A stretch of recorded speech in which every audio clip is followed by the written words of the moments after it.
पेशावर वियो आहियां supreme court उते मूंखे पेशावर जा दोस्त जज सुप्रीम कोर्ट आया आहिनि चवंदा असांजो को बि अहिड़ो ज़िलो कोन्हे जंहिंमें यूनिवर्सिटी न हुजे।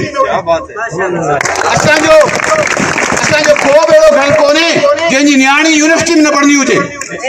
ऐं ॿुधायो अवां जूं भेणूं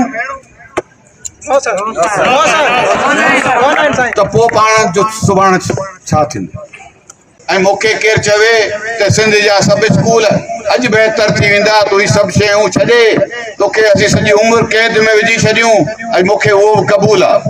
ऐं आऊं इन करे मुंहिंजो मरण जीअं सिंध जी तइलीम सां आहे तव्हां सां तफ़सील करे मां ॿुधाईंदुसि या केरु तव्हांखे उस्ताद ॿुधाईंदा।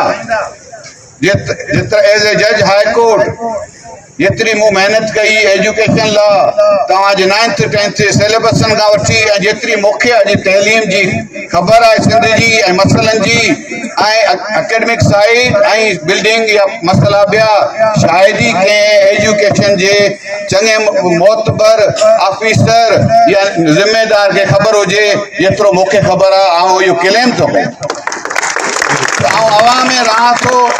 अॼु मुलाक़ात थी आहे हमेशह सम्झो त आउं हवा में आहियां उहा राति न आहे जंहिं राति आउं ईअं सुम्हां जंहिंमें मूंखे यादि न हुजो छो जो अव्हां खां सवाइ असीं कुझु कोन आहियूं। सची ॻाल्हि इहा आहे असीं सभु चाहियूं त ही तव्हांखे ईअं उस में बीहणो न पवे।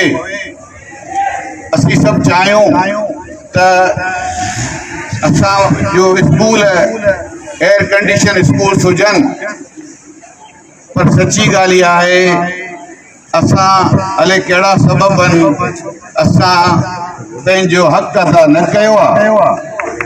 असीं सभु इहे जेके इल्मी माण्हू आहिनि जेके उहिदनि ते आहिनि हींअर या असीं आमूं समेत शायदि असांजी का गफ़लत आहे जो तव्हां परे परे खां अचो था।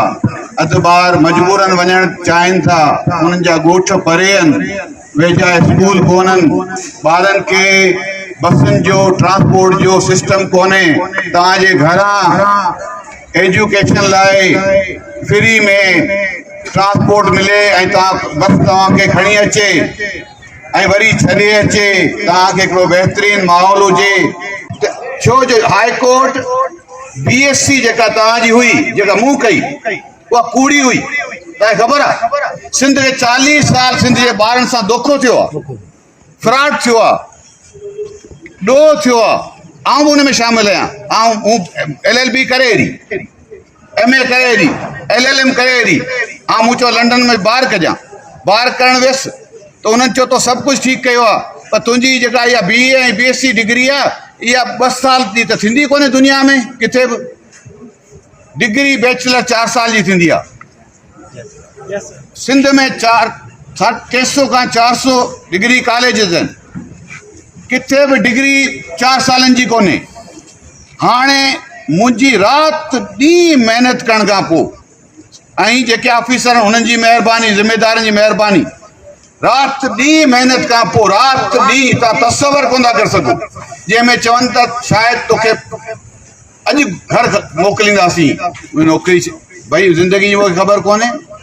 आउं इन ई ॻाल्हि लाइ काज लाइ विढ़ंदुसि ऐं इहो ऑर्डर्स करे अॼु जेको तव्हां वटि 4 ईयर प्रोग्राम आहे इहो 2018 खां उन पोयां लॻो आहियां ऐं अॼु सिंध में 47 डिग्री कॉलेजिस आहिनि जिन में हिननि कुझु AD प्रोग्राम अगरि शुरू कया आहिनि।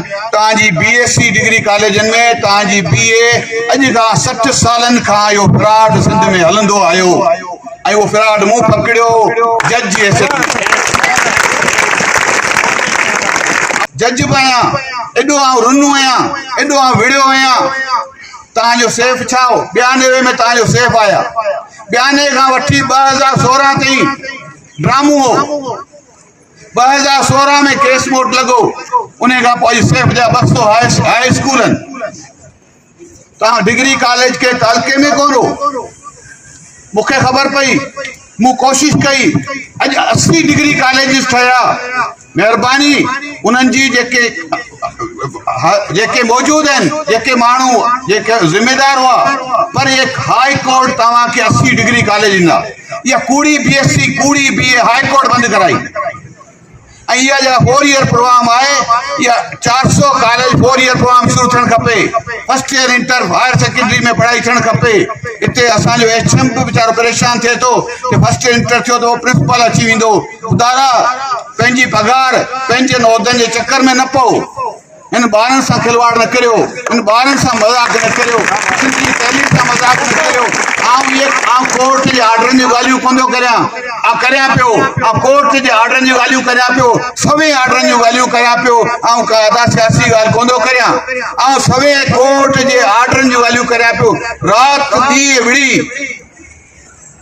ॾींहुं विड़ी असां डिजिटल नेटिव कोन्हे। मैट्रिक जी मार्कशीट खणो, थर्ड कंपोनेंट कंहिंखे ख़बर ई कोन्हे। मूं चयो इनखे मैट्रिक टेक्निकल छो नथा करियो। सभु ऑर्डर पास थियल आहिनि। हाणे 47 अहिड़ा कॉलेज अची विया आहिनि जिन में कुझु 4 साल प्रोग्राम शुरू थियो आहे ऐं कुझु AD प्रोग्राम शुरू कयो अथनि। ख़ुदा जे वास्ते आउं तव्हांखे ॿुधायां थो, जेको एसोसिएट डिग्री जेको ॿार पढ़े थो उन सां धोखो थिए पियो। इहो क्राइम आहे। एसोसिएट डिग्री जेके उस्तादनि खां पुछो एसोसिएट डिग्री कंहिंखे ॾिबी आहे? एसोसिएट डिग्री कम्युनिटी एजुकेशन आहे। एसोसिएट डिग्री रेगुलर स्टूडेंट के कोन ॾिबी आहे, नौकरी कंदड़ के ॾिबी आहे। मजदूरी कंदड़ पढ़ंदो उनखे एसोसिएट डिग्री ॾिबी आहे। ये एसोसिएट डिग्री जो ड्रामो आहे। मतां ग़लति फहमी में रहिजो ऐं असां धोखो थी वञे। 4 साल थींदो आहे बैचलर डिग्री। जॾहिं वञो उते दाख़िला वठ। सभिनी उस्तादनि खे प्रिंसिपल आहिनि मौजूदु आहिनि, पंहिंजे ॿिए दोस्त प्रिंसिपलनि खे ॿुधाइनि त बैनर लॻायो त हीअ एसोसिएट डिग्री फ्रॉड आहे।